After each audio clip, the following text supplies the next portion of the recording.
wonderful professor beat me to the punch because I wanted to summarize some of the material like last time. I always try to do that, but he beat me to the punch, so I talked about what's the importance of it. There were 4 articles written to us.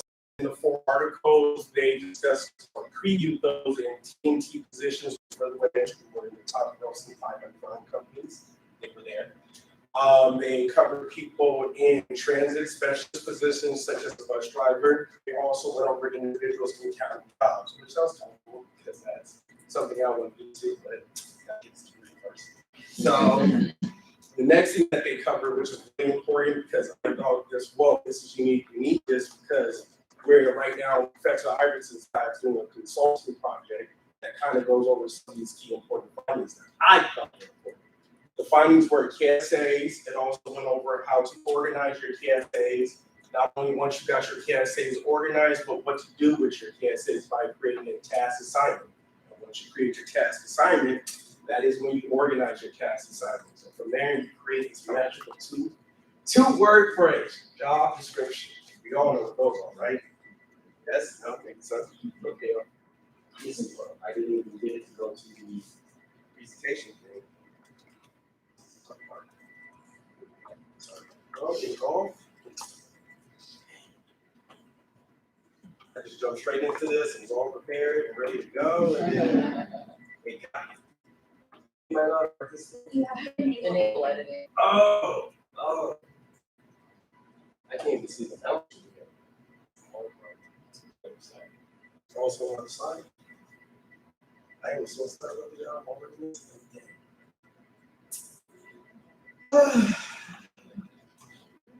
All right, discredit that.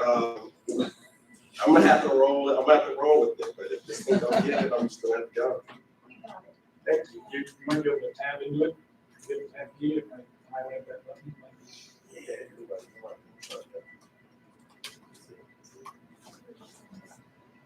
I hope I just don't put something on the computer.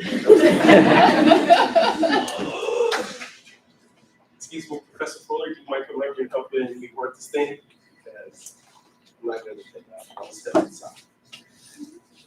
I make no promises for my technical abilities or proficiency. It's really tough, so we gotta go all the way across. Oh. Alright, you Okay, so getting back to the as far as the material is, now I can jump into my presentation on the job analysis. And guess what? I found an amazing video that's going to kind of explain the after process of the job analysis and creating task assignments, your KSAs, and then organizing them. So I thought this would be a perfect video to show you guys what happens. And I gotta come all the way back to the left. Go. I'm gonna drag it up a little bit. I'm sorry, y'all. Like, I almost got this. Almost. I feel really good.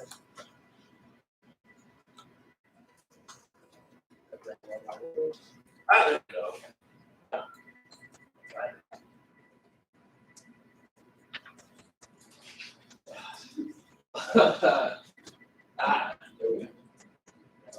There we go. Okay. So this is the process after you guys do your essays, you do your evaluation, you analyze all the benefits of the job. This is the final process where the job description comes into play. So.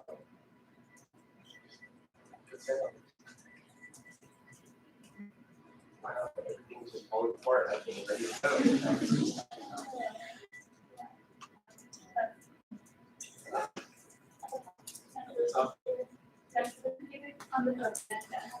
Yes. Oh, that's cool. I didn't know that. It's not too bad. No, it's not what we want.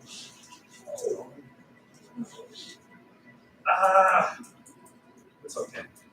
Anyway, I'll just explain because it's wasting time. Basically, what the video is explaining a man using the job description. He's interviewing a person who does not take the job description important, meaning that when the job analysis was conducted, following looking for KSAs, how to organize your KSAs, how to create the task assignment, and how to organize the importance of the task assignment. apparently he created a job description, and the female that you see in the video, she's not taking it seriously. That was the first video, but apparently it doesn't want to play, so we're gonna get out of this, and we're gonna go back to my presentation. Now we can jump into the meat and potatoes. What is a job analysis? A job analysis is the gathering of all the important information to a job or a specific set of jobs that are inside a company and organization. The method is done by, like I said, gathering all information, collecting it, and then making it into a concise, cohesive piece of information someone can read and understand what it is. Like I said, the outcome of that is the job description. Take the job description is that job. Important. Why is it important that doing a job analysis, looking for the KSA? Why that analysis is important? Because it tells human resources, hiring managers, recruiters, even first-time employees of the jobs that they will be doing. It gives them a sense of an idea that the company that they work in.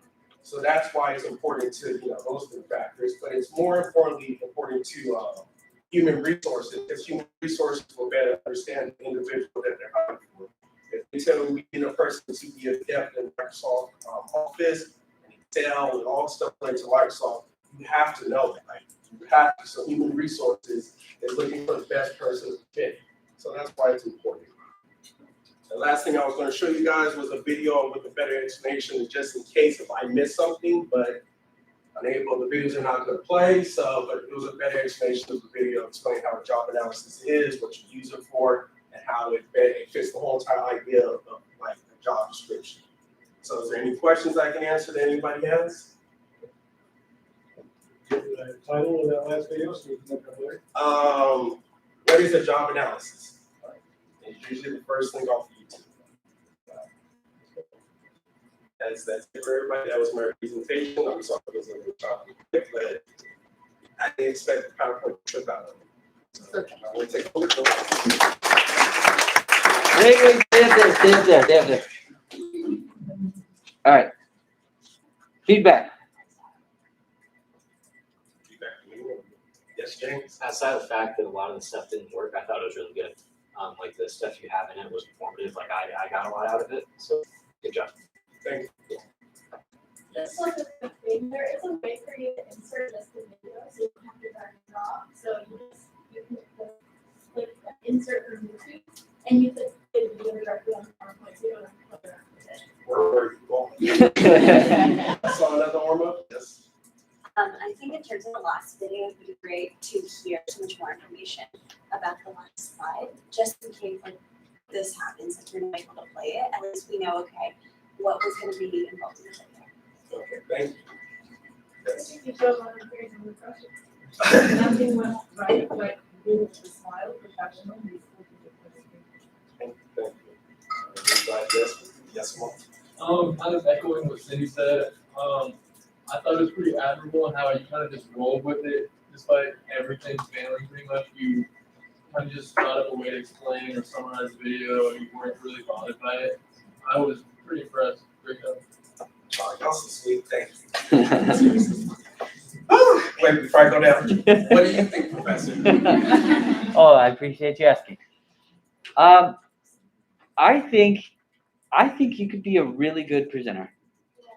I think you can do that. I see that you have insight into the material, and you summarize it well. I think what would give it even more potency would be examples, either from real-world examples from personal experience or fictional examples, and give us a little bit more to hold on to. The content's there, but you have to give us something that's easily digestible so that we can remember it easily. And we can hold on to it. That's often accomplished through some type of graphic, an image, a funny meme, like something there that we can like kind of earworm, like just stuck in our head so that we can remember, oh, Jeremy gave this great presentation. It was on, job analysis, and it was funny and it was interesting. Yeah, the whole like videos and stuff like that. That's technical. Who cares? We'll get that hammered out. Tiffany can hook you up. So I think you have the potential to give great presentations, and I'm looking forward to that. Yes. Sorry, really quick.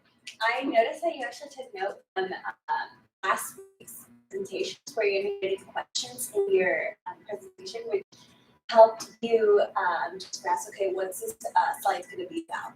And also, I was just able to connect more when you added those questions because then I recognized, oh, okay, this is the slide, that's what we're going to talk about. And also, if I had questions, which I did, they were answered. Good job.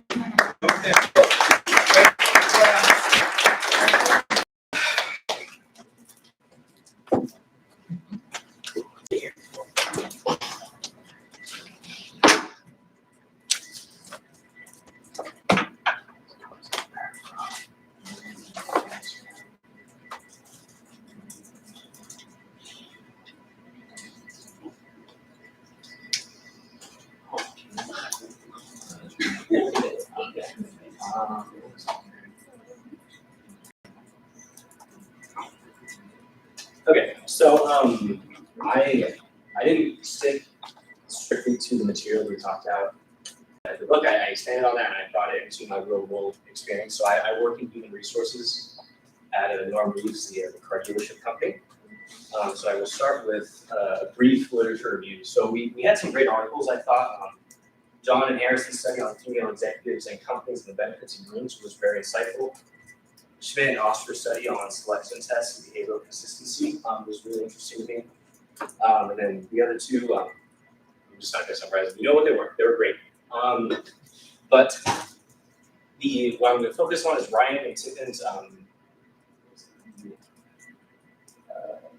psychological research in human resources, specifically validity of different recruitment tools, recruitment tools. Like work sampling and how even the best of it is only 54% valid. And unstructured interviews was 31% valid. Of course, there were things that were less valid than that, but I stopped. I put a floor at unstructured interviews. And working for Norm Reeves, we have like 1,300 employees. We're a pretty big company as far as things are considered, so you think that we have a very good selection process for hiring. So you think we have a lot of tools in our tool belt, and turns out we don't. Only thing that we use are unstructured interviews. That's it. And because of that, our turnover rate is like 40% a year. So we hire on average 1,200 people a year, and our company is not growing. So that raises some eyebrows. Of course, being in the car business, turnover is high no matter what, but it is something to be aware of. And so we are incorporating selection tools currently. So one thing that we're looking at is called predictive index. It's a way of looking at biographical information. It's basically a really in-depth personality test. It's self-reporting, so of course that has its use, but it's something that my company is already invested in, and it's something that we're actually starting to use. Even then, the validity is only 4% improved as compared to unstructured interviews, which is a legitimate improvement across 1,200 employees and 400 people a year, but that's only 11%. And then on the right here, this is, we have basically how it is. We look at our top performers at each job, like top salespeople. We send them a personality test and they give the result back. And we use that to create an average, like out of 50 people, this is the range of our top performers from the year. And then we send it out to all our new recruits. We use that and they do the AE. It produces the line for them. And we use that to compare, like, how do they compare to our top performers? Which, of course, is fitting to the average, which is an issue, but that is still a step in the right direction compared to unstructured interviews. So what I think that we need to do is introduce structured interviews, which is a 39% increase in validity. Of course, creating something like this costs a lot of time and money, specifically just because it's hard to create and it's hard to get going, but once we have it going, it's easy to utilize and maintain. A job knowledge test, which is 36% increase in validity, is compared to unstructured research. Again, it's very difficult to create. It requires us to go outside of our Department of Human Resources and get experts on, car repair from all the different brands that we work with. But once we have that done, again, it's easy to maintain. And then the final, which is probably the best option, is the cognitive ability test, which has a 30% or 39% increase in validity because that's something we've already started looking into. The predictive index already does that. And I've taken a cognitive ability test after I got hired in human resources, and it's something that we only use for the 10 people working in human resources. And I don't understand why we don't just do it for everyone. Yeah, so what's stopping us? The cost and time spent in developing all these is probably the main barrier. Of course, just the mentality of this is how we've done it. We are the best on the dealership in the United States. Why would we change what we're doing? Because we lose a bunch of money on hiring new people. And of course, there's a huge gap between research and practice. People don't know what they don't know. A lot of our recruiters have been recruiters for 10, 15 years, and their job is not to look at research. Their job is to hire people and do what they're told. So I think it's my job to come in and tell them what to do. Not tell them what to do. I'm not trying to tell them what to do. I am trying to I can coach them in the right direction and show them data and what works. Yeah, and that's it. These are my references. Anyone have any questions? You were talking about you talked about salespeople, but then you also said at one point like you were talking about overall hiring and retention. Are you talking about employees as a whole, or We're talking about employees as a whole. Salespeople is just the thing that we focus on the most, because we aren't car sales. But I do mean that as a company. You know, we have. So, go ahead. No, we have a lot of employees. You know, we do kind of the whole shebang. So car sales, service reps, sales reps. Can't say the word that way. You know, service technicians, a bunch of stuff. So it's not just getting it going for one position is difficult. It's doing it for 30 positions. Is that turnover Across the board, it is across the board. Yeah, that's average. I'm sure that it's higher in some positions, of course. But yeah. Anyone else? Just random question, do you plan on presenting this to anybody at your job? Yeah. So this is like kind of like a very abbreviated version of what our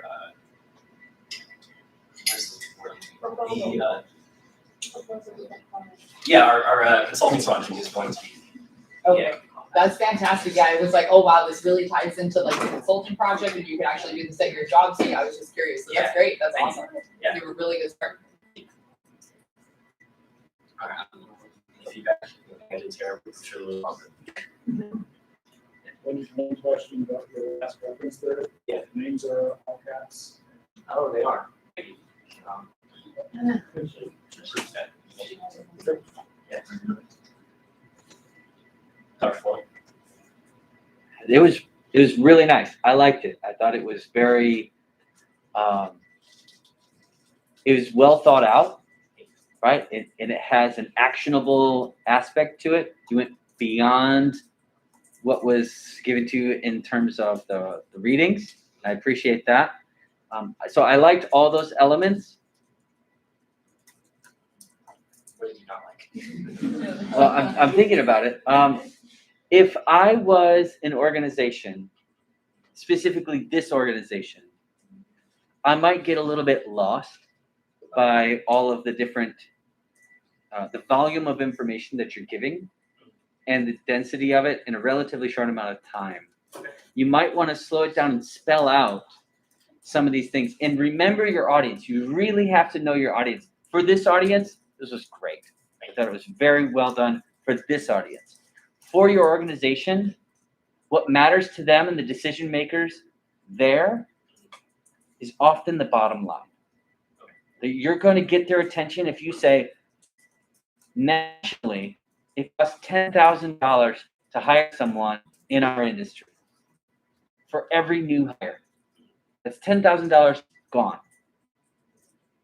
So do a quick math calculation for your organization and say, on the average year, we're wasting whatever the number is, whatever 40% of your organization size, and then how many people on average you'd hire. That monetary value, tell the CEO or whoever you pitch this to, that's, I don't know, a couple $100,000 out of our potential profit margin, right? That's cost. And if I was in that company, I'd say, wow, this guy knows what he's talking about. We are burning money for no good reason, simply because we're selecting very poorly. If there's an easy fix for this, you got my attention, I want to do it. But give me that burning platform. Okay. Like, tell me exactly how much money I'm wasting in this organization. And then you got like really a lot of buy-in there. Thank you. Yes. Appreciate it. Good job.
One was school and then one after that, but dogs.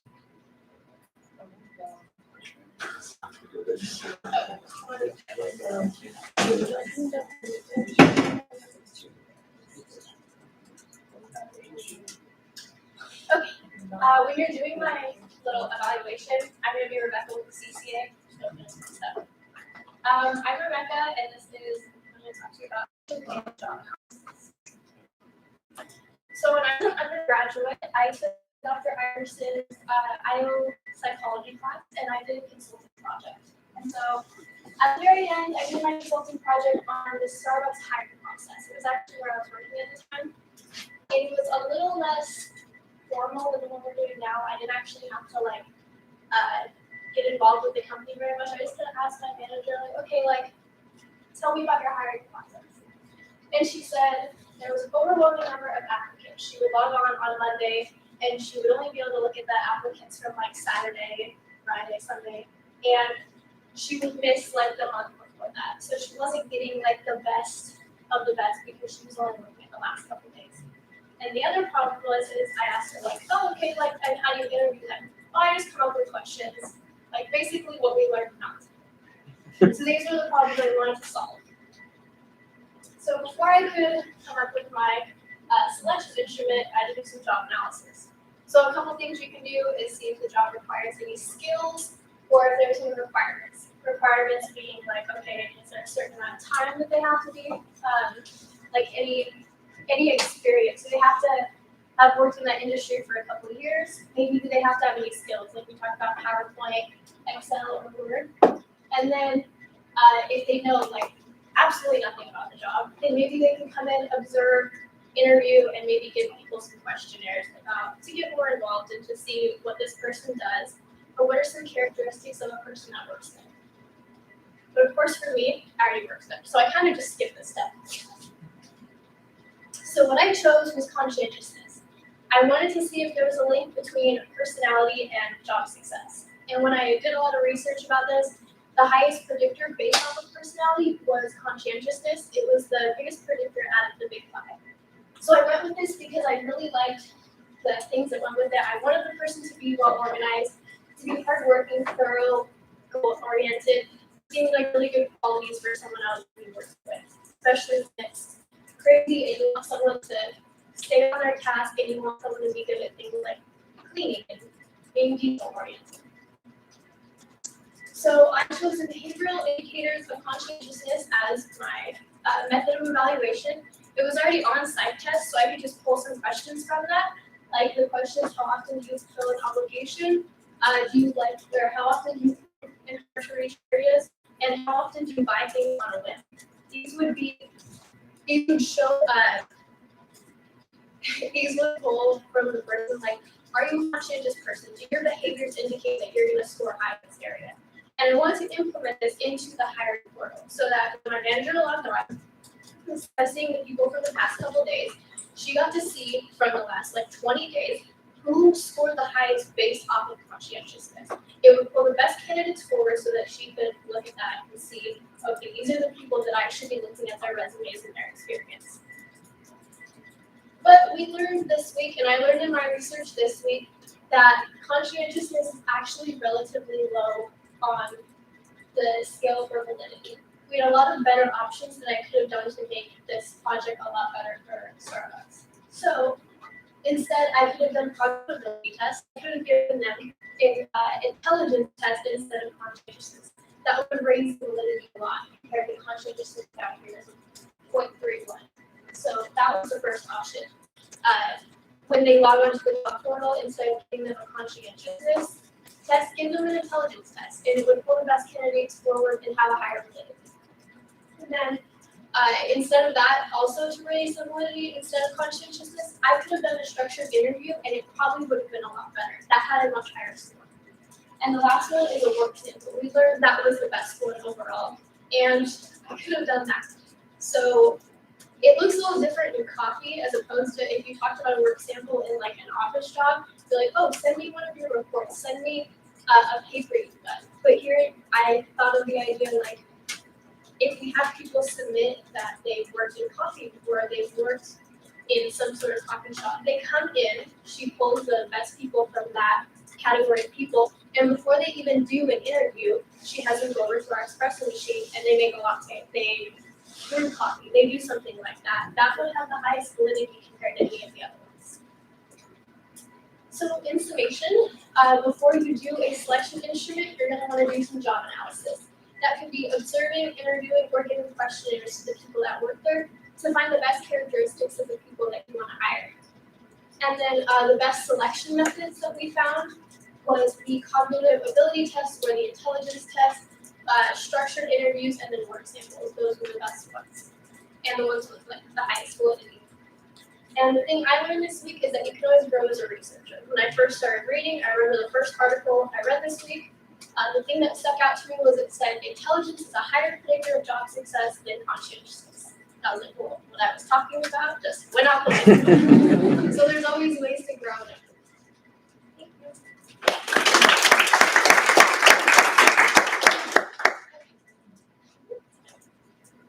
Do we have anything? Yeah, I just want to say that you did a great job. I felt like you weren't presenting, but more informing us about something new, like a story. An informative story. It was really nice. Great presentation, by the way. But for Starbucks, do they receive that many applications still? Okay, no, I did actually mean to say that was on my thing. I did this before COVID, and they were receiving an insane amount of people. And when I left there, like, what was it, like 3 months ago now, they were like, hey, does anybody friends that we can hire? Like, that was fine. Thank you. Yeah. Anything else? Yeah. I really like that you use your own experience to teach from like, this is what I learned. I mean, I think that's so relatable and makes it easier to digest and just felt very personable. And I actually wanted to learn what you were teaching us. So good job. I noticed you used a couple filler words like, so maybe just replace that with something different. And then also more hand movements kind of to keep us distracted or going along the story with you. You moved around like twice, I think, but just a little bit more movement would keep us a little bit more entertained. The topic was very entertaining in itself. I would just like to see more. Okay, thank you. But yeah, you did an amazing job. Thank you. Yes, it was very professional. Like, listening to you speak, like, wow, she's commanded the room really well. Sounds very confident with the information she's presenting. It's clear, concise, but also articulated well. So all that was great. I really appreciate that. Just like Sarah said, the content was great. I really liked the personal story, but the personal story was relevant. It wasn't just some personal story for the sake of being relatable. It was content driven and pertinent to what we're talking about this week. So that was really good. I'm glad that you had this prior experience to draw from. And we're also vulnerable and candid enough to say, I could have done a much better job if I had implemented this, this, and this. It makes it even more accessible. Like, oh, okay, she's clearly thought about this. And if she had the opportunity to do it again, she would do it differently, right? Like, that's growth. That's great. Like, a really great demonstration of learning and using this information to now advance. This isn't a reflection on you. Something I would say about work samples is just another kind of simulation type task of representation. So that's why it's so high, because they're simulation-esque. Also, cognitive tests, while they are relatively high, it's not like across all domains where it's so important to use. If it's a cognitively demanding job, then that's very relevant. But if it isn't a cognitively demanding job, it's not. Like, has anyone heard of the Wonderlic before? Yeah. The Wonderlic is a cognitive test that's given to all NFL players. Everyone in the NFL takes the Wonderlic, especially quarterbacks. And what they found is it has no predictive capacity for their performance in the NFL. Like, it's terrible. In fact, it's so bad that you should use it inversely. Like, those that score higher on it are less likely to be some of the better players over a long duration of time. So it's interesting that we try and use it where it's not appropriate. But in the sense of, it may be helpful in Starbucks. I don't know exactly. But the cognitive tests that we often use are mathematical based, pattern recognition type of stuff, problem solving, puzzle kind of stuff. And if that's part of the job, great. But if it's turnover in car sales that you're trying to deal with, well, conscientiousness isn't necessarily, it's extroversion, right? If you're trying to deal with sales, you need extroversion. That's what you need. If you're trying to deal with, some type of, complex mathematical, mental accounting, well, then a cognitive test is great for that position. It's contingent on the position, is all I'm saying. So there's not like one method that beats all others when it comes to the types of tests that we would give. It's contingent on the type of job. So I don't want to over rely on anything that just scores really high in validity. It should be pertinent. So conscientiousness, while we don't have a way of measuring it, it is one of the most important factors when we hire. So you're not wrong in trying to gather that information. We just don't have a good way of assessing for it yet. Hopefully someday we'll get better at it. Maybe one of our clinicians will develop something. That would be great. But awesome job, Becca. Thank you very much. Good job.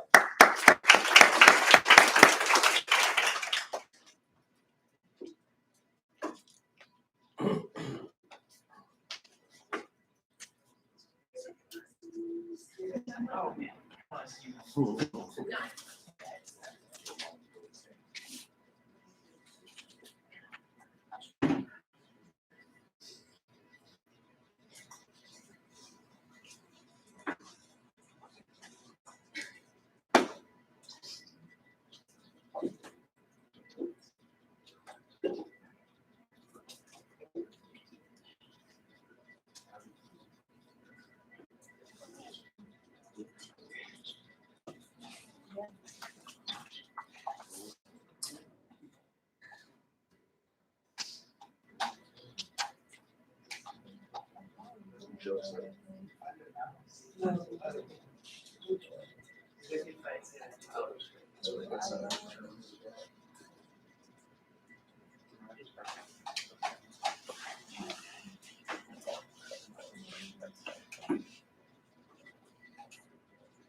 Alright. So, as you can see, what this tool is, can anyone tell me what type of tool this is and what it does? Anybody? Screwdriver, yes, correct. What does a screwdriver do? Screwdrivers are used for opening, right? Fixing stuff. Think of something that you use a screwdriver for. Probably building a dollhouse or probably making something for your dog, like dog house.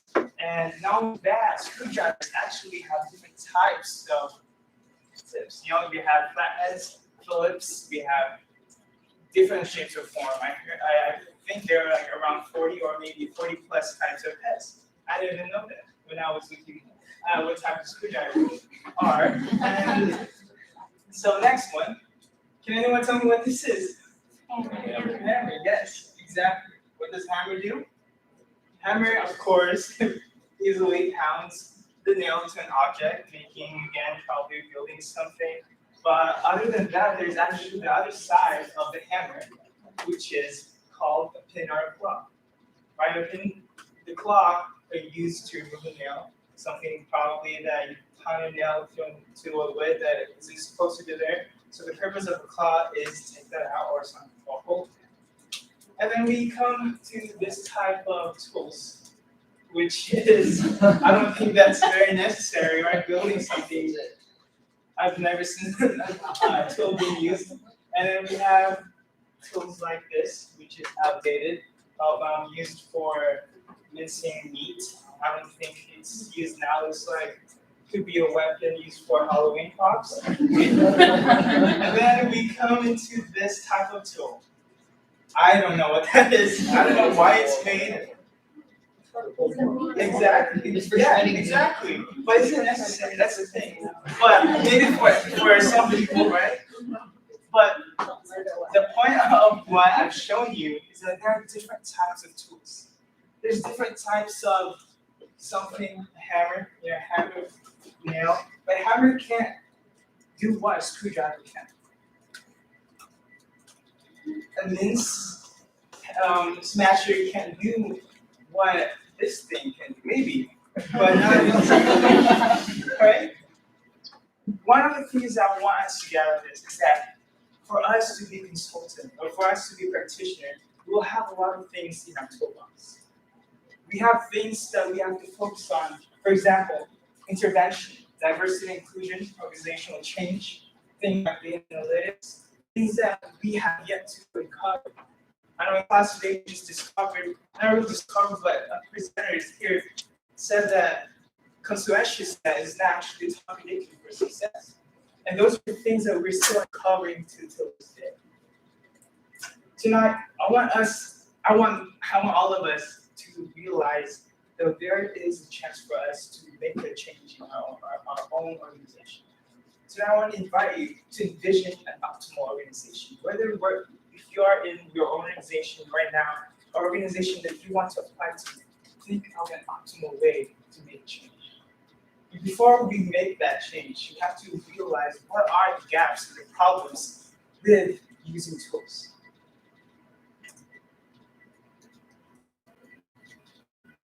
First one is that there's not much accessibility to new research.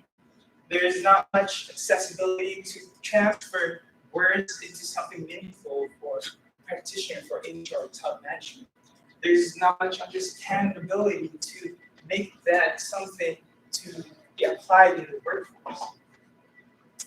The second problem is there is an implementation gap. With a lot of things happening in our whole society. There's a lot of new innovation, a lot of new research. But there, again, there is not much implementation or things done to seamlessly deliver the things that was being researched on. And also things to consider that there are delivery tools. Technology is increasing. How can practitioners use technology to implement research into the workplace? Third problem is that there is a perception that implementing current research can cause issues. I know for a fact a lot of probably talk to your manager or something that you try to, you've seen a research article that you can show it to your top manager, but sometimes they're being hesitant. Right? There's a perception that it is a turnoff for a lot of people. There's a lot of turnoff that it might not really be well with a culture of the workplace. And the fourth problem is it is too costly or time consuming. Like I said earlier, not all schools are created for everything. There is specific tools to be used for specific situations. And a lot of companies are using too many things, right, to implement something that they never researched on. I have pointed out 4 briefly gaps and problems of using selection tools. But what does that mean? What does research say about recognizing and developing skills from boards? First one is use a professional. We as we are professionals. From the beginning that we came to this program, we are professionals. That's a lot of things that Dr. Iverson have really pointed out, that we came here with the mentality to do great. Even though we are recommended as professionals, there are things that we are not specialized on. If we're going to the workforce, we need to ask and network with people who knows and understand the different problems that we cannot. So seek a professional. Second is educate yourself and critically evaluate. We have to be creative, find ways and innovate things to deliver the tools to our employees and to our management. The third is systematically collect data and evaluate efforts. An article that we just read from another class by Driscoll says that the top features effective organizational development program is data utilization and goal specific. And with that, one of the things that I read from the book from Emotional Intelligence by Goleman, he states that succeed with a process, not a program. A lot of people, right? A lot of consultants focus on a one-time program, and that's the least thing that a lot of companies need. They need a program, they need a process that helps all levels of management, helps continue a learning orientation for the whole organization. We have a lot of tools in our kits. We have a lot of things to implement to the workforce. We have a lot of things to use. We are professionals. The thing is, we need to know when to use them, how to use them. Seek help. You are the most important thing. A builder, a hammer will not be helpful without the person building it. Builder, Bob the Builder is Bob the Builder. He builds. Basically, we're all about the builders, right? And before I end this presentation, I want everyone to close your eyes. Everyone close your eyes. I want to invite you to this, not a prayer, trust me, but I want you to envision your dream organization. Qualities that you think of, values that you want to implement in your organization. Maybe it's not an organization that you're probably working on right now, but an organization that you've seen that you want to implement.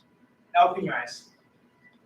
Briefly, if you have a paper or a laptop, I want you to write 3 qualities or values that you've in your dream organization. 30 seconds. It could be anything. It can be a values that you've seen from Google. Maybe you have it in your own dream organization, but have them. Once you write those 3 things, going to look up in my eyes.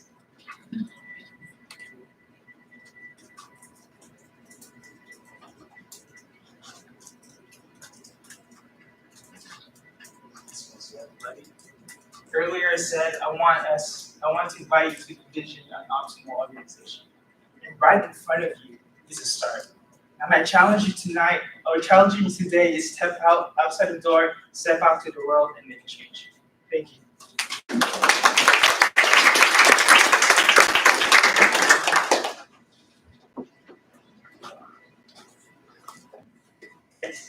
You have such like a presence, the way you speak, that like grace the room. I'm just saying, continue to do that. It's like very natural. It didn't feel forced, like you were trying so hard to move around. And then I know you're just like a little bit nervous, like stumbling over your words a little bit, but other than that, it was really good. It was kind of felt like a TED Talk because most TED Talks begin with like little activities, which is what draws people in. So that's really interesting. Yeah, I just to bounce off of that, I like how you started out with something really simple. You were talking about tools and what they were used for, and then you tied that into like this higher process concept. But then you kind of like brought it back down too and talked about the tools in the end, so like everything came full circle. I was just gonna say this is really good. Great job not using filler words, you use the silent stuff, like you take take advice from that. Being able to be quiet, not go, or whatever. It's very nice. I liked how you kind of interjected humor in it. It kept it pretty engaging. I've noticed you did that in your elevator pitch too, and I really liked it.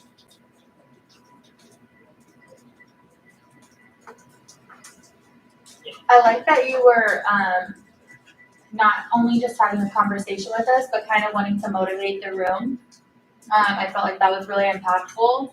And in the beginning, I was really trying to figure out what was the point of the tools. Like, I was like, okay, I get this. Like, this is the easiest class for me. Like, I got an A++, right? But then, like, afterwards, you got to, like, the weird tools. And then you said, like, we have a bunch of tools in our toolbox that we can use. And not all of them are the same. And not all of them should be used at the same time. And I just thought that was so amazing. And I liked how you just connected it all. It was it's definitely going to be a presentation that I remember.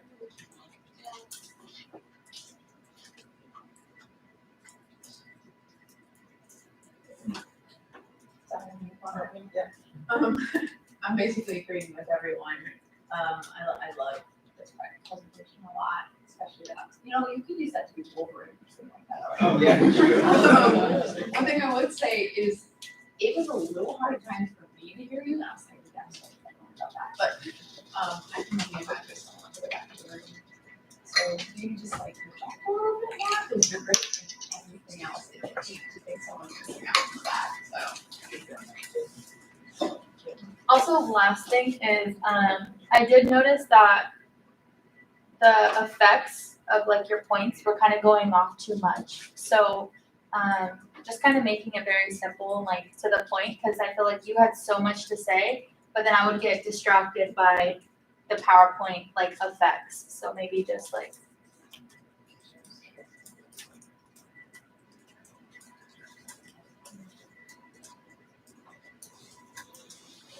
I'd say you have very nice friends. They're very, very kind. And it's good. It's nice for that level of support. I think you look professional. It was very nice to have you dressed for it, professional delivery. Make it even better, like to improve that professional capacity that you have. Try not to jump around in your presentation, like the slides themselves. Don't go back, right? Make sure that it's forward only, because it just looks unprepared if you have to go back, like you didn't think through the logical flow that you had set for yourself. I would say also, as you go bigger and more abstract, that was good. I liked the tool kind of analogy in the beginning. As you go bigger and abstract, you don't want to miss the opportunity to like connect the dots for your audience. So as you do make these larger points about the versatility and tool selection, you may look to give specific examples even from the simplistic kind of versions that you had. It doesn't have to be IO examples, right? They could be hammer-in examples that drive home the point that you're making about the need for us to be diverse in our skill sets and to acquire new skills that offer even greater ability to address the multitude of issues that we inevitably will have to deal with as IO practitioners. So I think that would drive it home a little bit more. So that would be the recommendations, that I have for you. But otherwise, very good. Thank you.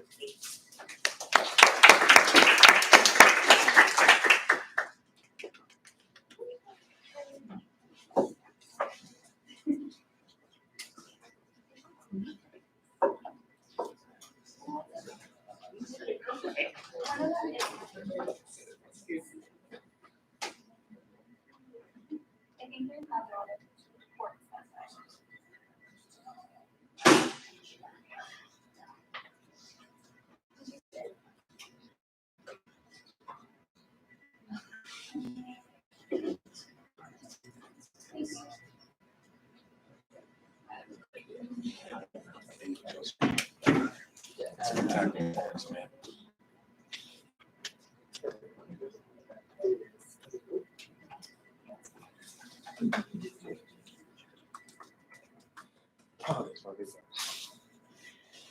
Anna, were you keeping time frame back here? Yes.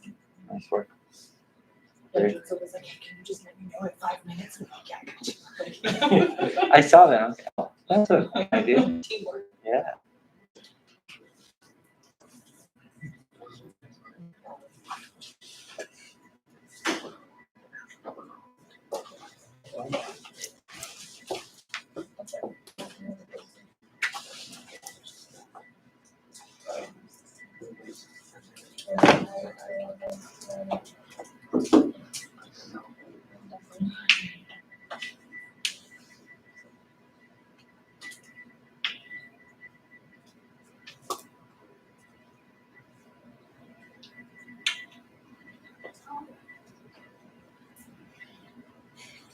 Good evening, everyone.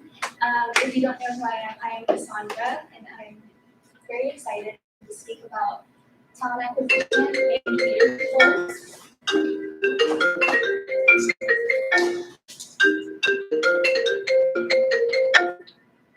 Sorry, it's okay. The Macs are linked. I always wish that my computer is linked to my Mac or to my computer, but I'm really glad that it's not. In situations like this. That's okay. So today I'm going to go over talent acquisition, specifically with leadership roles, connecting it back to selection. So I just wanted to start off by defining some key terms, and just to begin, key terms, going through current recruitment challenges, ways to overcome those challenges, and then just some ending statements.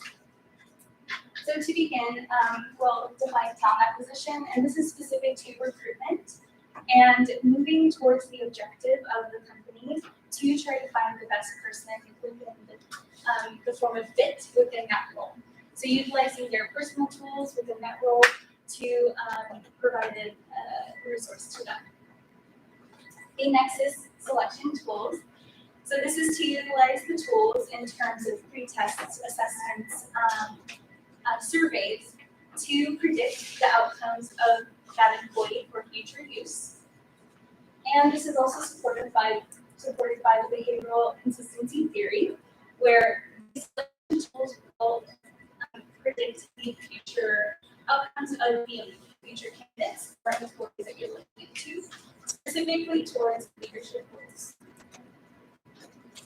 So some current challenges with recruiting leaders. We find that culture fit is a hard thing for someone to assimilate to. when they're in a part of a leadership role. So currently, Gilmore and Turner state that nearly 50% of the newly hired executives within the United States leave their current role within the first 3 years of employment. And that may be attributed to culture fit. It's difficult for someone to come into a already pre-existing company and bringing your leadership style where it may not work. Next is the recruiters are understanding of the role. So this is probably the most important part of the interview process and the pre-screening process. These jobs and these positions, where it's a C-suite position, an executive role, it's very important to understand the dynamics of that department, how they will support that department and that team.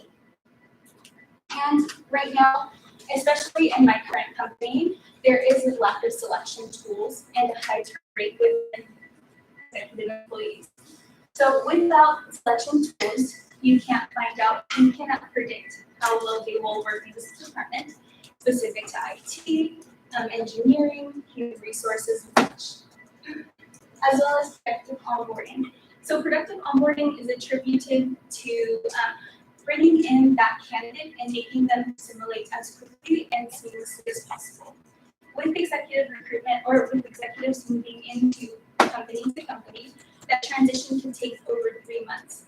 And if it's not as smooth as you would want it to in terms of training, having people be set up for those programs, they may doubt your probability to want to go into this company and may weigh their options into a different location. How do we combat these challenges? So currently, the Northhouse, our Leadership and Theory Practice book goes into the idea of what skills a top management position should display. Currently, the skills are technical, human, and high conceptual skills. A leader should have low technical skills, not should, but we favor the high human skills as well as high conceptual skills. They have to be able to adapt to those people, build those relationships, and be able to make an impact on followers moving forward within their teams. So moving forward with the selection tools, specifically based on the idea that we're focused on high selection or high conceptualism and human skills, I would advocate for an emotional intelligence selection tool, just so that you have a better understanding of managing those emotions, moving towards building those relationships. And there's a high visibility of having the ability to identify emotional cues and be able to fit in that culture when we were more emotionally intelligent. And I am in favor of hiring for potential and not necessarily for current experience. So the potential that that leader can bring to the incoming department, that incoming team. How is that going to affect this person? And I think that we should start bringing selection tools specific to that, especially in my company, just to aid and combat those challenges with that turnover rate that we're currently having. And we are hiring for potential and not for experience. Thank you very much.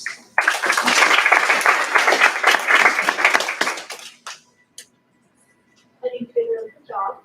I like being laid out everything and told us what we listening to, and I also like the list of key terms, the definitions, so you can rely on that to do the information. Overall, that was great. You did mention your company a few times, so I was just interested in hearing if you were all going to do something in the future. But I would like to thank you. I just had a question. So is your role with, like, is it specifically executive recruitment at your company? I just was wondering because of your topic. Oh no, so I'm actually an HR coordinator, but I'm very observant within my company. So like I'd like to sit in different meetings. In the first class I kind of mentioned they were doing like job analysis type of work. So I like asked to be in that meeting. I listened to a lot of recruitment calls with our executive recruiter. I sit very close to her, so a lot of conversation kind of melds. So that's where my interest in leadership recruitment. Oh, okay, awesome. I Are you guys tired? I would like to, I'm trying to ask them to hire someone within my department, just so that we can, they can take some of the work off of me.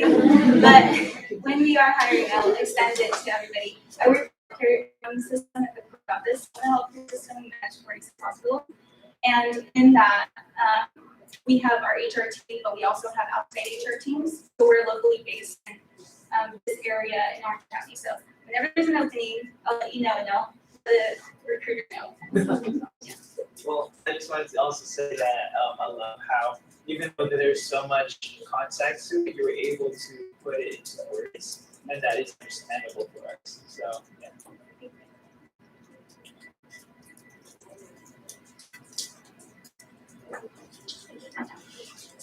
Thank you, everyone. Dr. Fuller, did you have anything? Always. I know, I was waiting. I always have something to say. I just want to see, where people are done commenting. I like very professional, right? You come across as a seasoned professional that really knows what you're talking about. When you had something specific, you had a note card with details ready. That's good. I like your preparedness for that. I thought the slides were clean, well organized, structured really well. The presentation flowed nicely. You told us what you're going to say. You said it. You finished and told us what you told us. Right? That's great. That's like the definition of a well-structured presentation. So I appreciate that. That was all really good. Something I would work on, if I were you, is to not look back at the screen. Right? Just stay with us. And it's really hard when you have good content and you just want to make sure you're on the right slide, or you're using that as like a placeholder or a reminder of the things you need to say. It's difficult. It's so tempting to look back, but it's something to work towards, right? To increase in capability to just look forward and having a knowledge of or glance at the screen instead of a long look at it or anything like that. Yeah, you want to stay with us here. It's more engaging for that. I love how you moved through the room. That was really nice. I would even venture out to try and get you to come out further. Anyone that comes out a little bit further into the room, it brings people through their own proximity back into focus, right? If at some point you're seeing people are kind of glazing over or just losing focus or anything, it's a good skill to just move through the room and bring them in through your presence right near them. So I think that's something to experiment with because you already manage the front of the room so well. I would try and venture out a little bit more into that. So I appreciate just how prepared you were. That was really nice.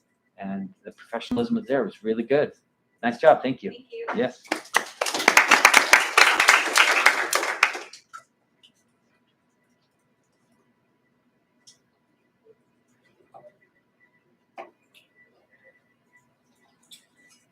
So as we're in transition, something else I would say, and this kind of goes for everyone. While I do care kind of what your story is, where you're coming from, what your opinions are, I think all of us can appreciate and respect that. You typically, in a professional sense, when you're trying to convince or persuade, you don't want to say well, I think this. You want to support that with data shows us this, or research indicates this, because it comes with a lot more credibility. We can bring our own opinions in, but let something else speak for you, right? To convince the audience even more.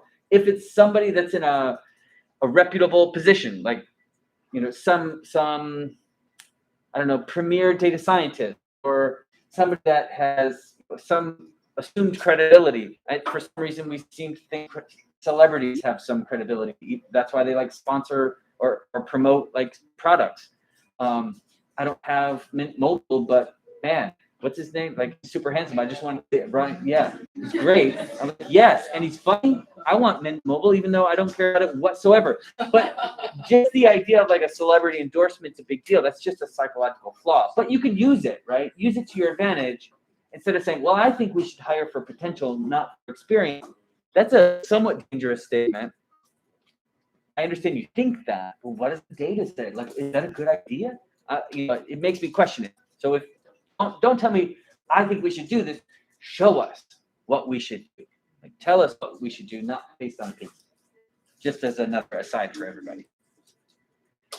All right, I'm done. Go ahead.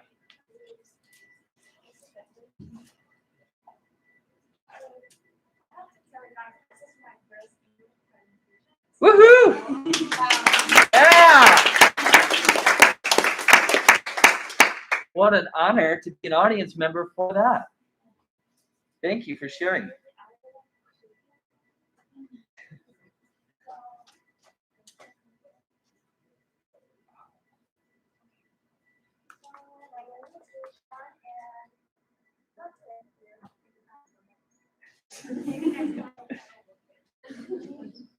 So one of our readings this week talks about how having people CEOs in organizations can have a positive impact on organizations long-term profit. So I think that before we have these email videos, we should have more employees. And there's that importance and how and how to connect with marriage and facilities. So this is what I'm gonna start by introducing this whole thing. Basically says that husbands are in charge of making earning money to support the family, while wives are responsible to taking care of things inside the house, like maybe taking care of the family members and doing houseworks and also having meals. So this kind of prefer expectations to live is something that it's important. So based on the cultural insight mentioned, these three factors are not different factors that work independently, but they're it's so different. So that they are dynamic relationships that affect each other. So today I will focus more on the A and C relationship because that's what we're interested in. So in this graph, you can see that the labor force participation rate of American women goes up from 2001 to 2017, and which is good to our organizations and economy. However, our American rate goes down, and it means that there are less and less people getting married. So what can you tell from this is American women enter and stay in the labor market, but there's a trend of not getting married. So we know that the labor force participation rate of American women goes up. But how about married women? And are there any differences between genders or something like that? So based on our environmental survey, there was no difference between men and women when they're single or unmarried. However, there is a 20% difference between men and women after they get married. And you can see here the difference between population growth of married and unmarried women is the 20% difference, and it's really high. So we know that marriage might have a huge influence on women entering the labor market, and the increase in the rate of total labor force participation rate in Thailand minority contributed by unmarried women. Let's do this. So we know that what happened, why is it like this? So you can see that the percentage of women who married is pretty high, but after they get married, the percentage goes down to under 60%. And why does it happen? So the family factors are the main reason. You can see that among all of the women who get married and resign, the marriage reason and fertility reason account for more than 40%. And they put marriage reason here because during their interview with the women, and they found that most of them resign after marriage is because they're preparing to get pregnant. So they're not pregnant yet, but they're preparing for it. So they think that there's a strong relationship between marriage and having babies. And also we can see that the reinstatement rate is about 50%, which means that only half of them come back to the labor market, which is not high. So we say that there are more than 40% of female immigrants who withdraw from the labor market due to these factors, and the net cost of employment is pretty high. And the low employment rate of married women is not only due to marriage, two factors, but also because it's rare and hard to return to labor market. Actually, in Thailand, we have laws to protect and encourage women to go back to their position after they give birth. And after 1 month,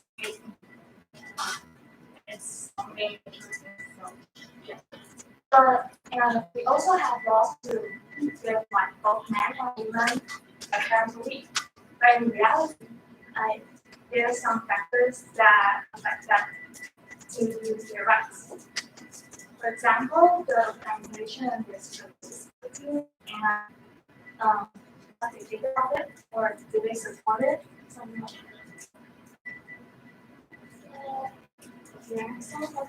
What can we do to encourage female active in the market and get them from leaving? First, there are support. So, gender-friendly environments. Just like all the things we learn, we can apply our knowledge to the workplace. Like, for example, we can have some workshops and talk about genders in workplace. And also the second is flexible working hours. It's kind of important to parents because we don't know what will happen to our kids. So if something emergent happens, we have to be there. But if our organization do not support us, they might be trouble. And the third one is work-life integration. So there's one example in Taiwan, which is a law firm. They actually tell their employees to bring their kids to work with them, and they hire people to take care of their kids. I do not have to worry about, oh, when should I need to pick up my kids, or are they safe, something like that. And after we did this, their workers became more protected, and the relationship between the workers became better because they don't want to fight with their kids. And so the whole resource, and thank you.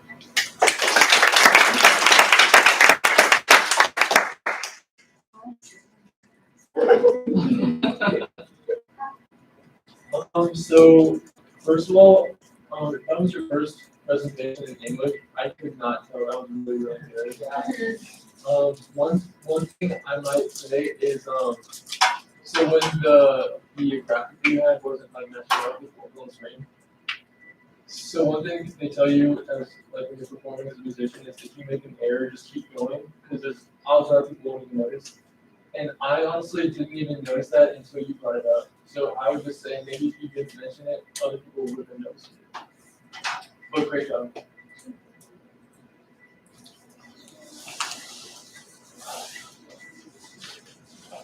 You sure? Yeah. So I really liked the topic. I thought it was very, very relevant. It was, especially for you, that was great. And that's always something like women in the workforce is something that I'm kind of passionate about too. But sitting in the back, it was a little bit hard to hear you. So it's okay. It's totally fine. Like it's your first presentation. You did an amazing job. Like, yeah, I was like leaning forward, like, okay, I gotta catch on to what she's saying. So yeah, most of the time I could hear you, but it was kind of hard to hear you without actually like concentrating on it. I thought it was really interesting. I thought a lot of your statistics are really interesting. I think your graphs are just a little hard for me to understand. And but I love that you added the little summary, addition at the end. So maybe making that summary, the whole presentation, or just making your graphics a little bit more readable would have been really good. So I thought that was very interesting. Yeah. So yeah.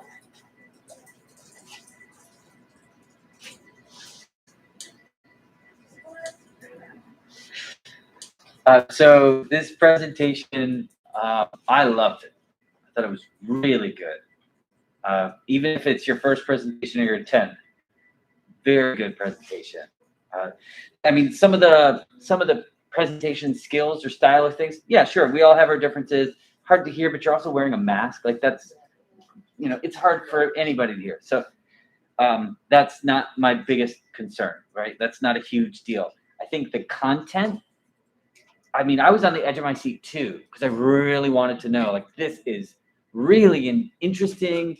You're very engaging in the sense that I want to know what you have to say. And you chose, and the way that you shared the information, I thought was powerful and impactful. Like, wow, this is an incredibly interesting topic. I think that you explained it well. And like Miani said, I would like to hear more of the implications or like what it means or like what the data represents. Because there were a couple of times where I was like typing something and then it was my own fault. Like when I came back, I didn't know what you were talking about, right? You were talking about numbers. I was like, I don't know what those numbers represent or what they mean. Like there's iron and married, but like I don't know exactly what that's trying to convey. I know that there's a disparity between this, but in future slides you spelled it out a little bit more about the disparities between men and women. It's unmarried women and married, then they become married, and then they withdraw from the workforce, and then they're re-entry back into the workforce. There's this whole like kind of cyclical aspect to it. Actually, it's not cyclical because they're not going back, but it's almost cyclical. So I thought it was fascinating. It was really interesting.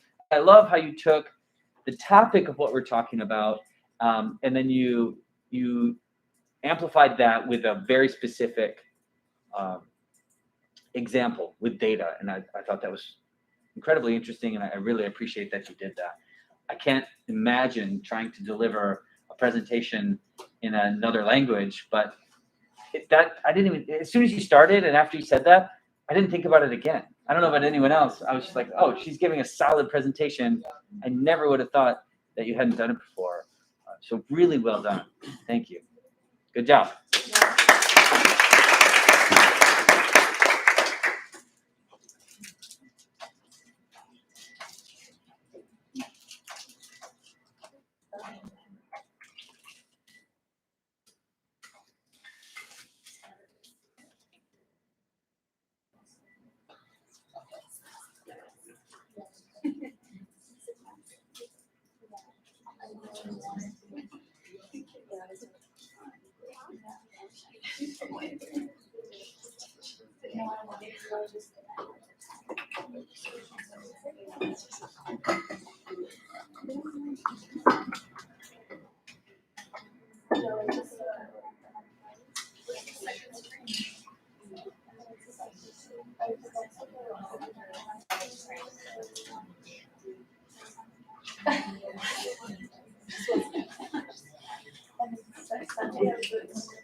Okay. Good evening, IOP scholars. How you guys doing tonight? Woo! So, I'm tired. I'll be tired of your butt. Sit down so we can have everyone stand up, please.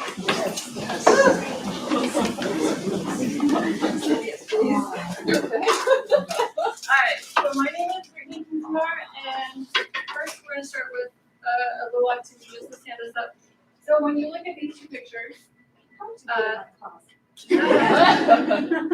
what I want you to envision, just based on the two pictures, is who would you rather have as a roommate?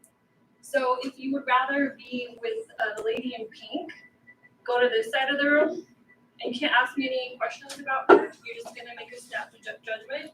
If you'd rather have a roommate with one of the two people in the green overalls or with both of them, go over to this side of the room. So go ahead and make your decision.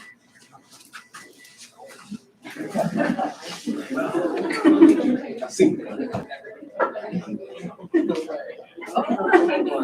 woman, what is your overalls? We have some in the middle of green overalls. Go ahead. Alright. We have more green overalls, that's interesting. Alright, one more. Let's move it a little bit. Instead of who would you rather live with? Who would you rather work with? If you want to work with the team on computers, go to this side of the room. If you'd rather work with the golfers, go to this side of the room. I don't know. Can I be in the middle? Drunk golfing is very fun. I golf, so, right?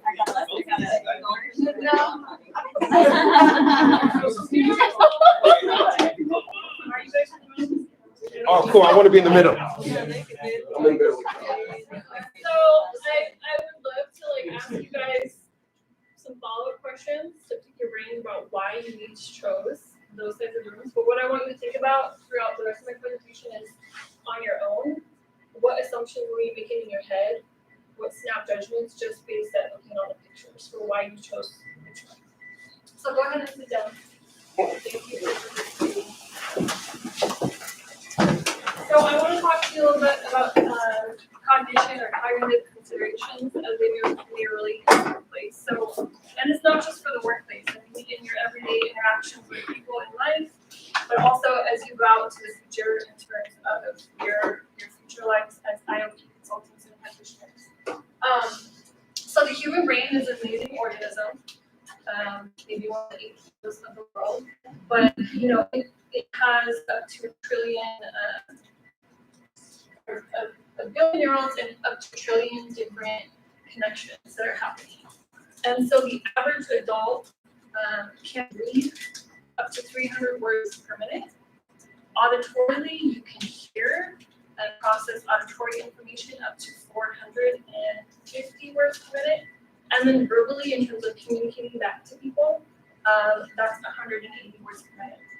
So there's so many things and processes and information that our brain is taking on and analyzing, but also transmitting back out. I think it's interesting though that when you look at the difference between what we can take in auditorily, is 3 times more than what we can output verbally. So that can cause some maybe mismatch in certain things.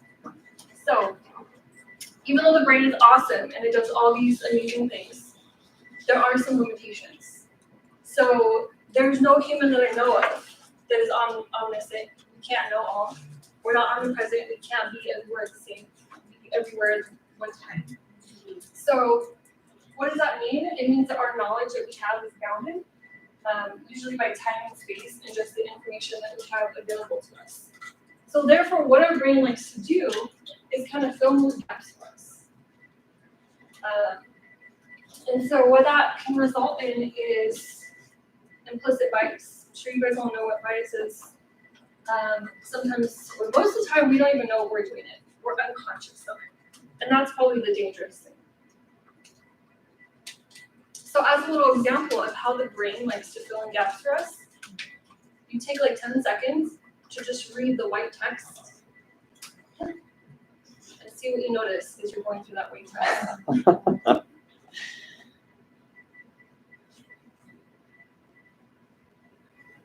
And now have dyslexia. So were you able to read it back there, Dr. Fuller? Yes. Do you notice any issues with it? Oh, it's all scrambled. Yeah, it's all scrambled, but you still were able to comprehend exactly what it said. So that's just an example of how our brain can do that for us. So another example of where our brain likes to fill in gaps is something called the differential attribution error.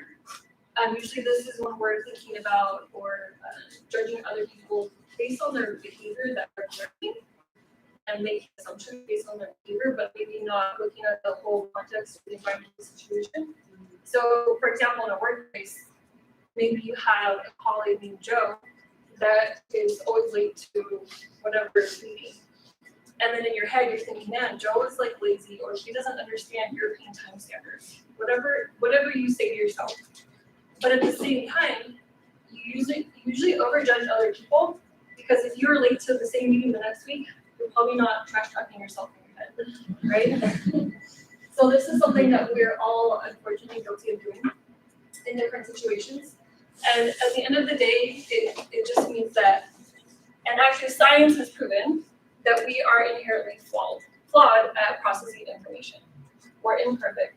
You see that all the time with like ref calls in different games, right? Where a ref makes a bad call, and like everyone on the field is like, no, that's a bad call, ref, but the ref is missing some viewpoint, or just, they were missing it because our brains are imperfect. So what we do then is in helping to fill those gaps, or I forgot to add because I took the slide off, but I'm sure most of you are familiar with System 1 and System 2 thinking. So System 1 thinking is your intuitive. We make thousands of decisions every day, we don't realize it, and we're usually making those using our intuition or System 1 thinking. Then you have System 2 thinking, which is more cognitive, cerebral, and takes more effort on our part. So for a lot of those System 1 decisions, we're usually using heuristics. And a heuristic is basically just a mental shortcut that we're utilizing to save time and energy. Because if we would seriously wake up in the morning and spend 30 minutes analyzing, are we gonna wear the black shoes or the red shoes? Are we gonna have an egg burrito or a bagel? If we spend that much time on all our decisions, we wouldn't get anywhere, right? So they can be positives. But the problem is, if you're using a heuristic in situations where you should be utilizing your rational or your system thinking, and it ends up boiling down to being a competing logic between efficiency, so making a decision quickly, versus accuracy, making the right decision. And so Tversky and Anaheim were one of the first people that kind of identified what heuristics are. They identified the first three as availability, effect, and representative. And I have handouts later I'll give you. There's a lot more now. There's a lot of great books and resources out there, but it will give you examples of what those might look like in the workplace.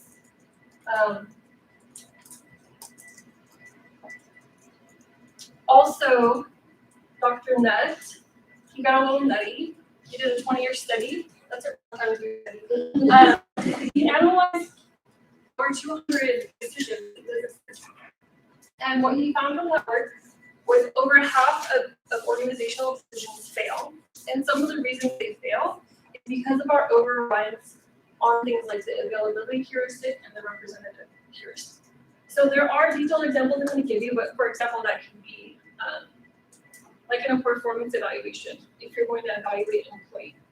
And you had their maybe direct supervisor talk to you the week before about some awesome project they did. You weren't there what to say, so that was fresh in your memory.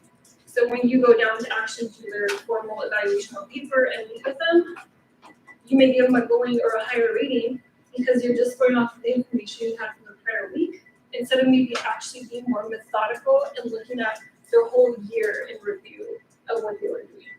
You're relying on something that was more recent. So like I said earlier, heuristics can be great when we're not making important decisions, but they can be detrimental if we are making important decisions.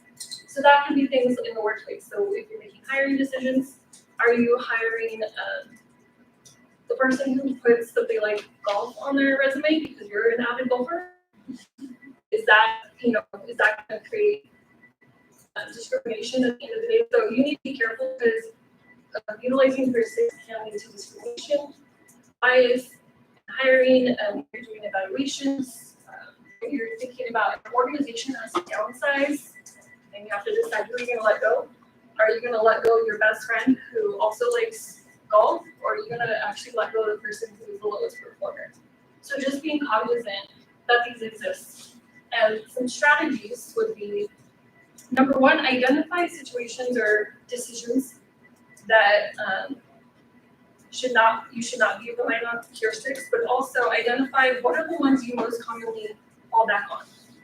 Because once you actually learn about them and get a sense and start like thinking about your own cognition, which ones you most commonly use in your own self, then you can become more aware of it and kind of stop yourself before you're using it. But also you can use that information if you're working as a consultant in terms of working with leaders and HR professionals.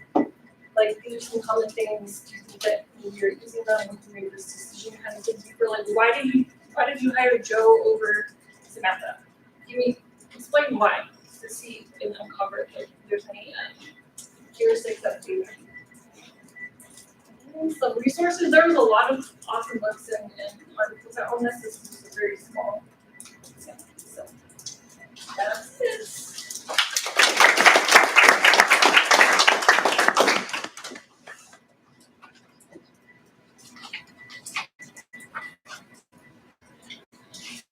Questions and comments? I like hearing about the science behind everything because you're trying to come from a different perspective. So I'm looking forward to your next presentation to see how it's also connected. But yeah, I enjoyed the content. One more. Sorry. Yes. Oh, I took quite a few biopsych classes in undergrad. And so the fact that you were able to tie in heuristics and cognitive thinking into IO psychology was really fascinating for me. I absolutely loved that. Thank you. And I apologize, I did have one short. Sorry.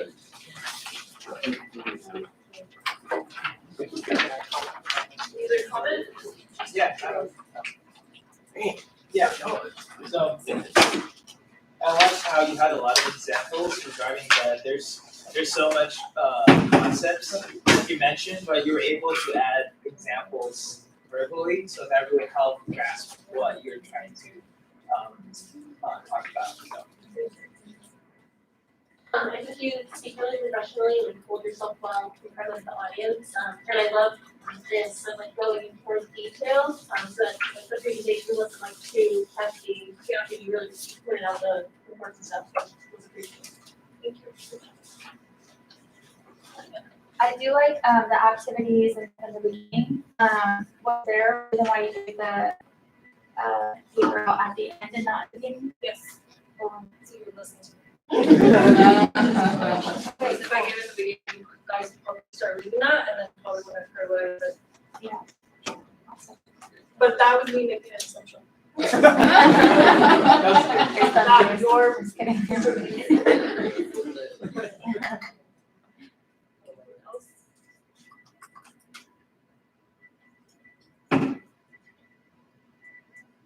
Thought it was really nice. Did anyone notice there's a phrase that often I remind myself and try and share with others?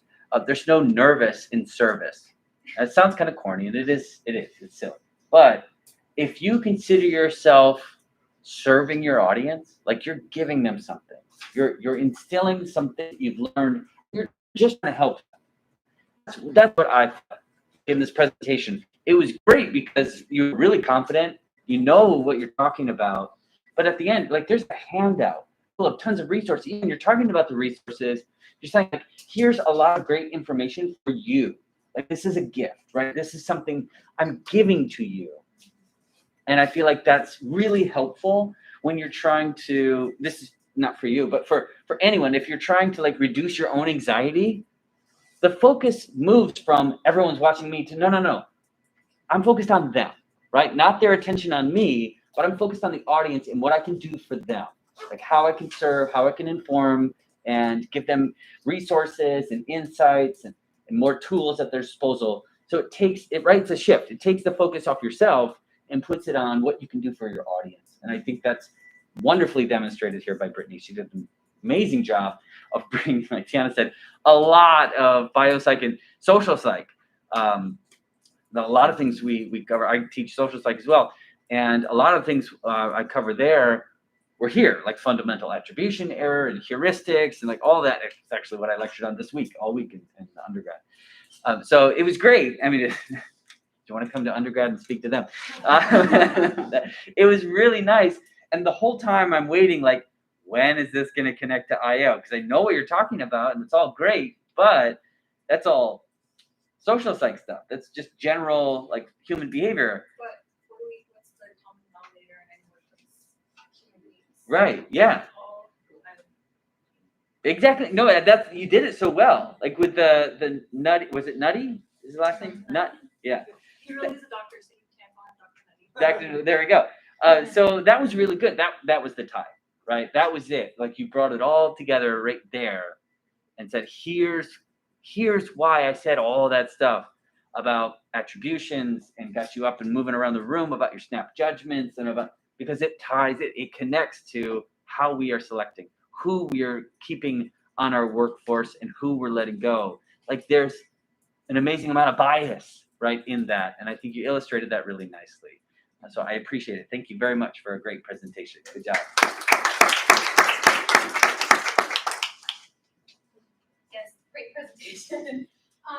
So my name is Carissa Sanchez, and with this week's reading with job analysis and selection, one thing that I did want to focus on with this presentation was the different types of interview methods that are constantly used. You guys have probably heard them during the reading, but I just wanted to go into depth into them.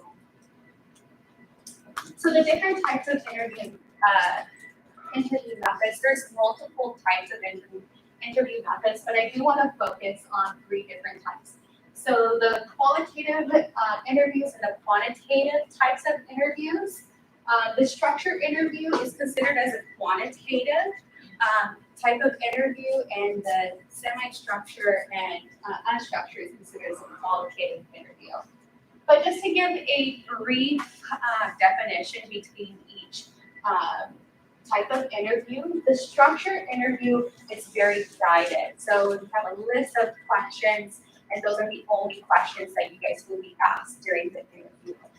Then you have a unstructured interview, very similar to what Joser mentioned earlier during the class, where it's very different, not very structured at all, but the questions are usually made during the interview. And then you have the semi-structured interview, which is a combination of both.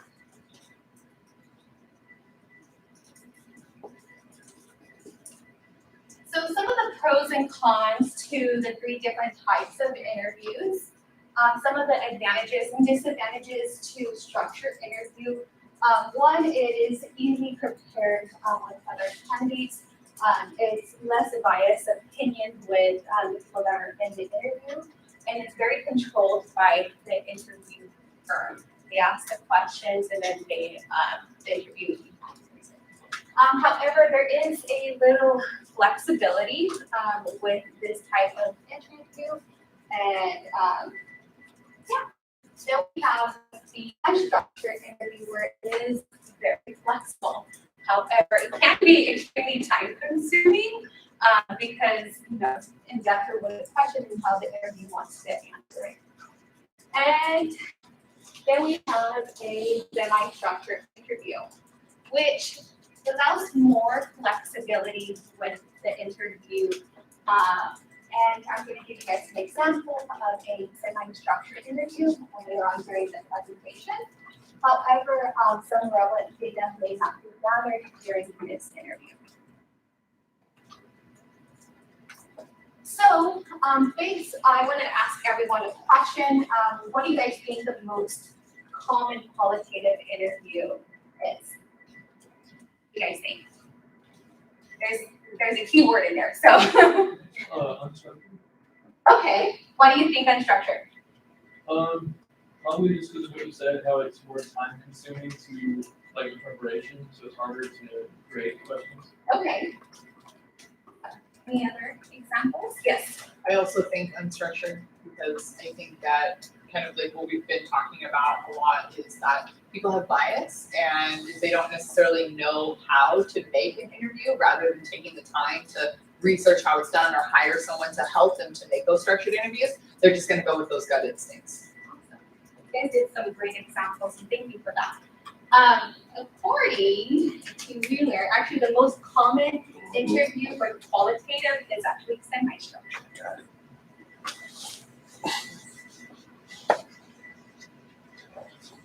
Now, just with my personal experience in recruiting, when I first started as a recruiter, we actually started as a very structured 10 questions. It took about 30 to 45 minutes to answer each question. However, once we started to receive the evaluations and we started to do an evaluation on the interview process itself, why are we selecting candidates that they interviewed very well, but their performance needs some improvement? So what we did, we came up with a solution, and we actually used the semi-structured interview process. So what was the process for that?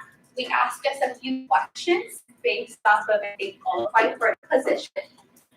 And then after they were program, after school program instructors, so we wanted to see their abilities to be in the classroom. So they will come up with their own presentation, what they would like to see inside the classroom and what subject are they very interested in. So we got to see their talents. But if the Eve did not do such a great job, we gave them another opportunity to redo that presentation as well. So we started seeing an increase in performance and student engagement. All right, that is my presentation for today.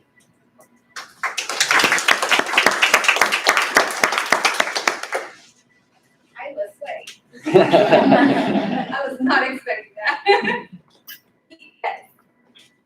I like how I feel like you're a great teacher. You could be upfront and kind of asking those questions like quiz, and also providing an example and experience for it. Thank you, Joseph. Yes. Yeah, I agree with Joseph. I thought it was really good, and I feel like I learned a lot. And I also feel like what you mentioned about what you guys added, like the presentation, it almost sounds like a simulation test. So it makes sense that that would improve the performance of these reviews. Yeah. I like how organized your presentation was. It was like step 1, step 2, step 3. And I also liked how you applied your personal experience. Like you created a whole slide for that to give that platform to talk about that. So I liked it, and everything was very simple. It was easy to understand. I was really. Actually, I didn't, when I first started the organization, I didn't know what the unstructured structure was before. So I started doing more research on my own, so that was kind of neat to see, what was implemented inside the readings. So, yes. So it really is a page reading, and I like that about that. Also breaking it down and making it, like the definitions of the different types of things. It's like, okay, yeah, I understand, because sometimes your brain is foggy, gosh, and so it helps engage your audience.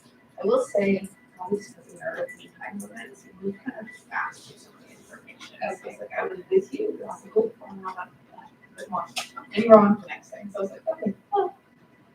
Thank you so much for that. I appreciate it. I think it was a great presentation. It was very informational. You sounded very professional. But, I don't know, it was really good. I would just recommend that you do next time the body movement should be more purposeful. Just because I felt like it was a little bit too much swinging, so sometimes it was a little bit distracting from what you were saying. Just visually, but it was just very good. Thank you. I liked the outline of your presentation. It was easy to follow. One thing is you did keep looking and reading off your PowerPoint, so possibly keeping yourself on track by using other techniques would be useful.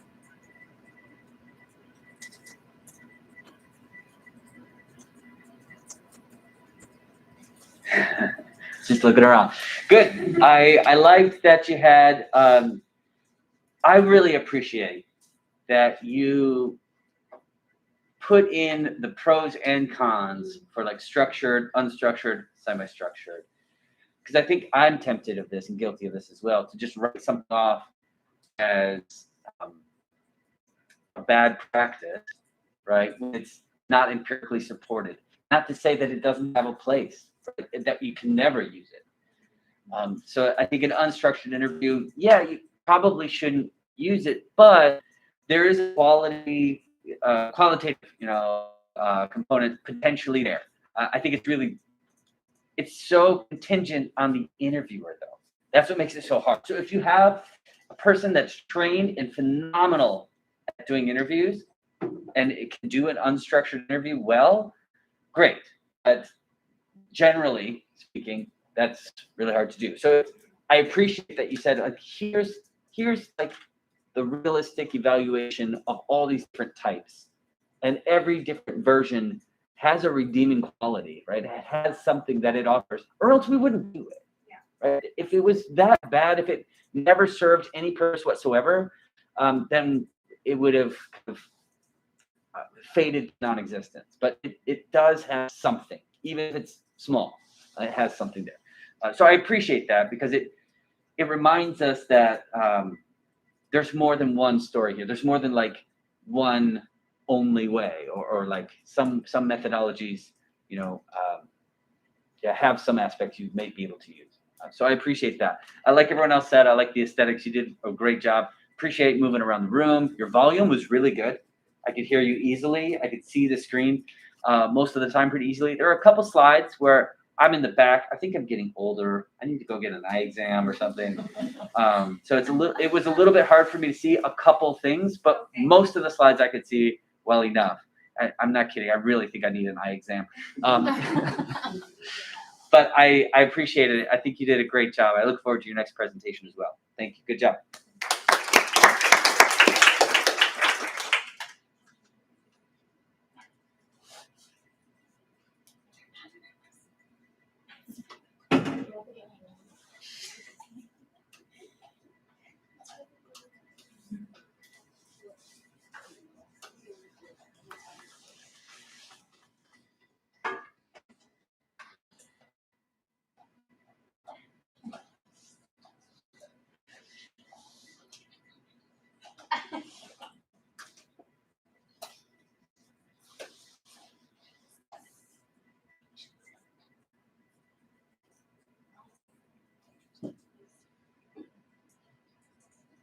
Hello. Oh wait, hold on. Hi guys. And today I'll be speaking about job selection, specifically with people of color, and how we go about selecting people of color into the highest executive position possible. This week we were reading through articles that were going through job selections that they were job selections through women or just in general how job selections are going through.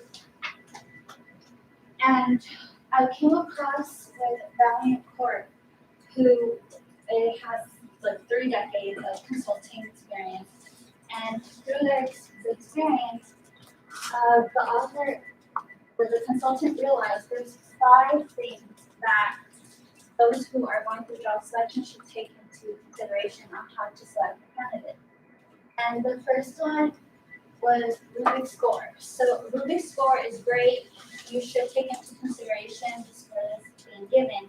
However, to analyze and make sure that the Rubik's score isn't compromised into selecting people with certain characteristics, make sure why was this person scoring so low, or why was this person scoring so high? And if they coincide somehow, pretty well, then your Rubik's score is pretty good. Just double checking that the Rubik's score is behaving the way it's supposed to.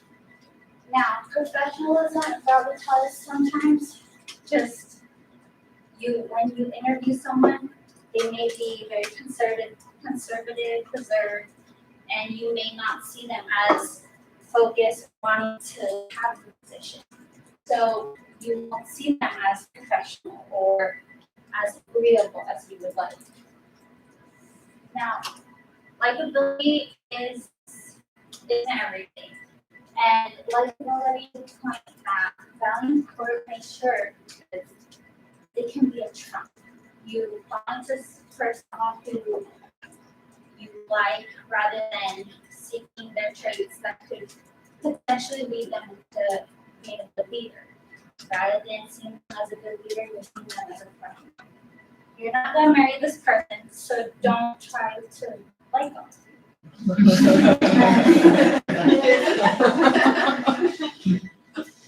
Charisma can be blinding. We fall very much also for people who can carry themselves. And we very much like charisma, we can fall also from mental traits where they talk the talk, but can walk the walk. Make sure you look through your resume. Or do they have enough hard skills, soft skills? All of these things we fall under someone we can identify with, we can relate with, but we don't but we like because they're very energetic, charismatic. However, maybe these people are bland, but they have very good leadership skills. They carry other sort of traits. Maybe they have good coalition traits. They know how to bring people together. And the fifth one was to seek candidates who bring solutions to all problems. Basically, someone who has a lot of creativity. Can they go through? Because as good leadership, there's not a lot of diverse problems, and we want to make sure that every different problem they're going through, they can find a solution for it. If they don't have a solution for it, they know who to talk to, they have good connections, or they know they have good experiences that can take them through a process. All of this just also kind of, we get to see how this practitioner and all the articles go together. How there may be gaps where Valiant Court was saying, oh, how does it make you feel? Why was this person not likable? How to make you feel? And usually when we go through the scientific articles, we don't care about feelings, we want to see data. And so a lot of practitioners go off with feelings and go off consulting people based on their feelings. And I got a lot of that throughout the article here that there's feelings involved also just by biases. So with that in mind, thank you very much.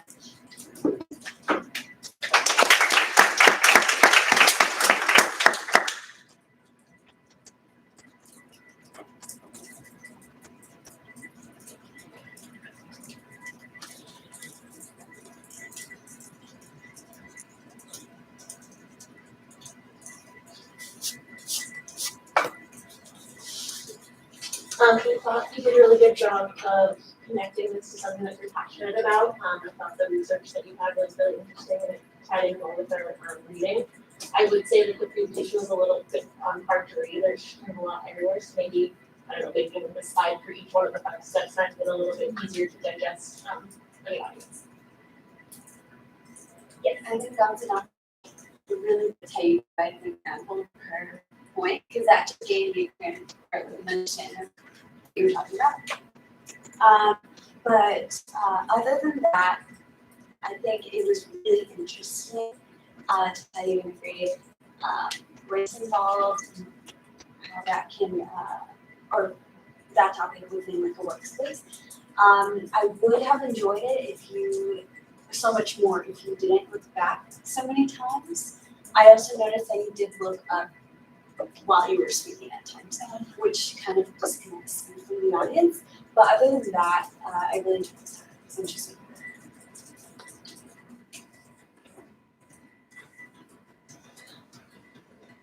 I like to get that's the next one. I mean, I think that really is already related to it, but the idea that charisma is not everything that is stood out to me, especially with Richard Ronald Reagan right there. So I appreciate that and your sense of just genuine humor with things too.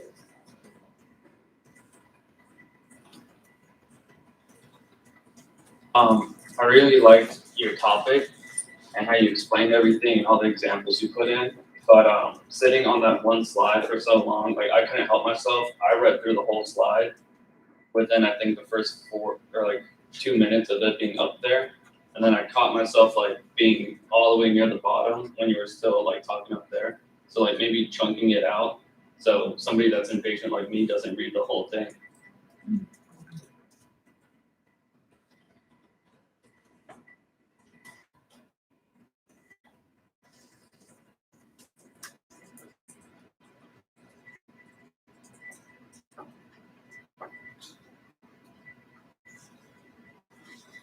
With this particular topic, I think, first of all, I liked that you chose this topic, and I think it's really interesting that you could incorporate, like, yes, we could look at material outside of the readings that pertain to, this issue of selection.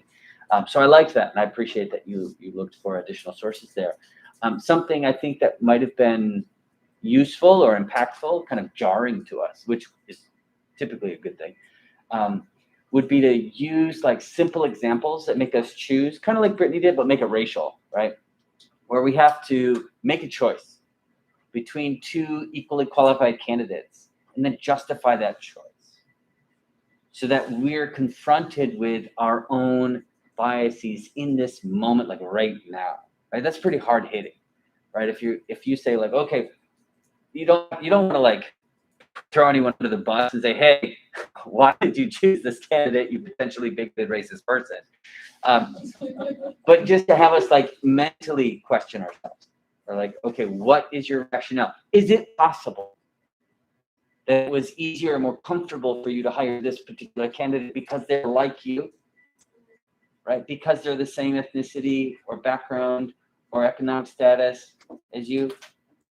That I think would add a lot of gravitas and kind of impact for the presentation. But the topic I thought was great. I really appreciated you took that perspective on it. And I think you did a good job of just shifting, right? It's not just selection.